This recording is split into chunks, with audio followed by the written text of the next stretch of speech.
कपट विचार ना हो, यदि मैंने किसी का बुरा नहीं किया हो तो आप प्रकट हो जाइए। और अपना इतिहास गवाह है, अपने ग्रंथ गवाह है। कई कई जगह ऐसे लिखा है कि भगवान कुछ भक्तों को ऐसे प्रकट हो गए, 7-7 दिनों में प्रकट हुए हैं भगवान। और किसी भक्त के पास तो एक दिन में ही आ गए। एक आपने कहानी सुनी होगी कि एक व्यक्ति था, वो भगवान को प्राप्त करना चाहता था।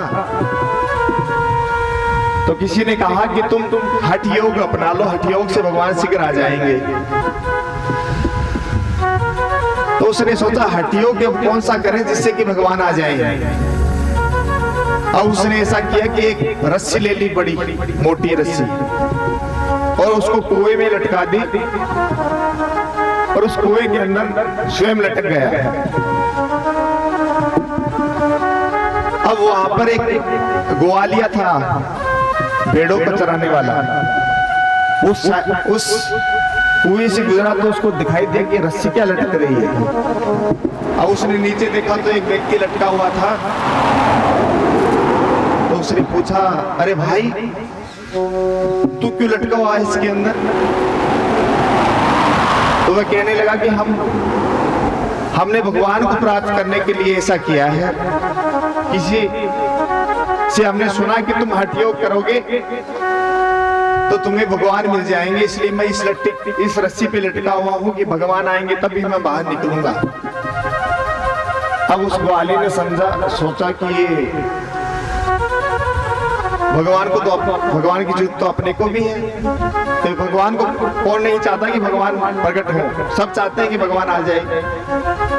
तब उसके पास रस्सी नहीं थी। अब वो उस कुएं से छोड़ के एक दूर आगे निकला, एक कुआं और आया। अब भगवान देख रहे थे ये क्या करने वाला है। अब उसने ये खीप आती है ना, खीप, इसके जेवड़ा बनाया और उस कुएं में लटका कर खुद स्वयं लटक गया। अब वहां पर लोग इकट्ठे हो गए, अरे मरने के लिए क्यों लटक रहा है तुम? बोले कि हम तो भगवान की प्रतीक्षा कर रहे हैं, जब तक भगवान यहाँ पर नहीं आएंगे तब तक हम बाहर नहीं निकलेंगे। अब भगवान ने सोचा कि वो तो इतनी मोटी रस्सी से लटका हुआ, उसका तो कुछ बिगड़ेगा नहीं, वो तो निकल ही जाएगा। लेकिन ये तो जब सूखेगी तो इसमें से जो इसकी दृढ़ता है वो कम होगी, मजबूती कम हो जाएगी और ये अवश्य मर जाएगा मेरे नाम से। अब सारा दिन लटका रहा। अब धीरे धीरे वो रस्सी कमजोर होने लगी और नीचे की ओर खिसकने लगी। अब आंखें बंद कर बड़ा ही महान होता है। वहाँ सारी संत गोपियां होती हैं और पुरुष होते हैं सिर्फ मेरे बाकी बिहारी कृष्ण। और कृष्ण की वहाँ पर बंसी बजती है। अब नरसिंह जी ने देखा कि भगवान बंसी बजा रहे हैं तो उन्होंने केदार का राग गाया।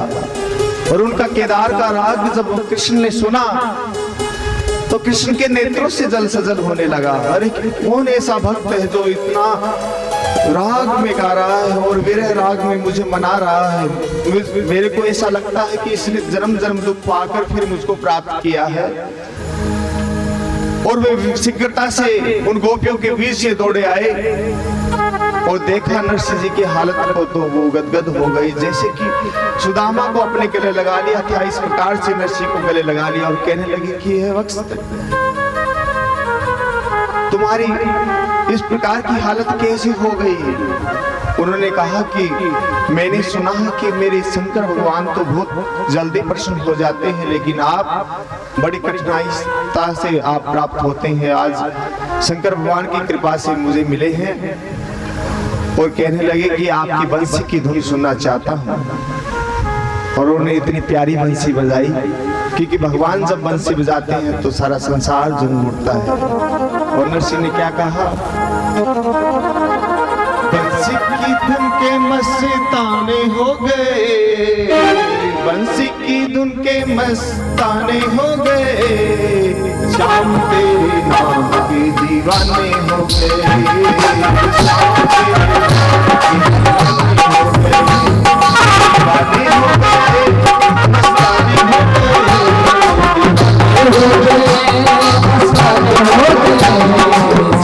तेरे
और श्याम के दीवाने नरसिंह जी हो गए।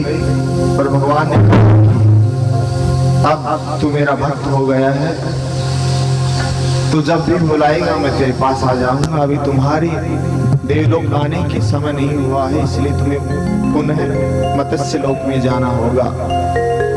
और वह मत्स्य लोक में आ गई। फिर हम जानते हैं कि कैसे सांवरा नानी बाई का मायरा भरने के लिए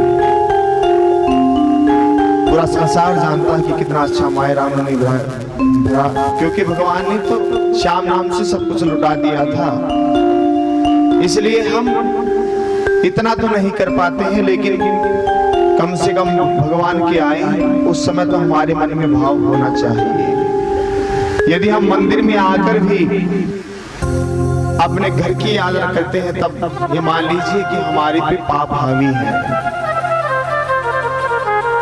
पाप के कारण ये मन है वो भक्ति में नहीं लग पाता है। और जिसका मन भक्ति में लगने लगा, मान लो उस पे भगवान की कृपा होने लगी, उसके पाप कम होने लगे हैं। इसलिए कहा है कि भक्ति उसी को फल देती है जिसके मन में भगवान के प्रति भाव होता है। बिन भाव के तो यदि हमारे कोई मेहमान आए और यदि हम उसकी आवभगत अच्छी तरह से नहीं करें, तो मेहमान भी जल्दी से जाने की सोचता है कि यहाँ पर हमारा मान नहीं हुआ। इसलिए भगवान भाव के भूखे हैं, इनको किसी चीज की आवश्यकता नहीं, किसी सामग्री की आवश्यकता नहीं है। और हम क्या चढ़ा सकते हैं भगवान की? सब कुछ भगवान ने ही हमको दिया है। अरे सब कुछ दीना आपने, भेंट करूं क्या नाथ, नमस्कार की भेंट करूं, जोड़ू दोनों हाथ। हे सांवरे, ये जो माया दिख रही है, ये संसार में जो भोजन भी करता हूँ, खाना भी खाता हूँ, वो तेरे दिया हुआ खाता हूँ। क्योंकि मैं इस संसार में आया था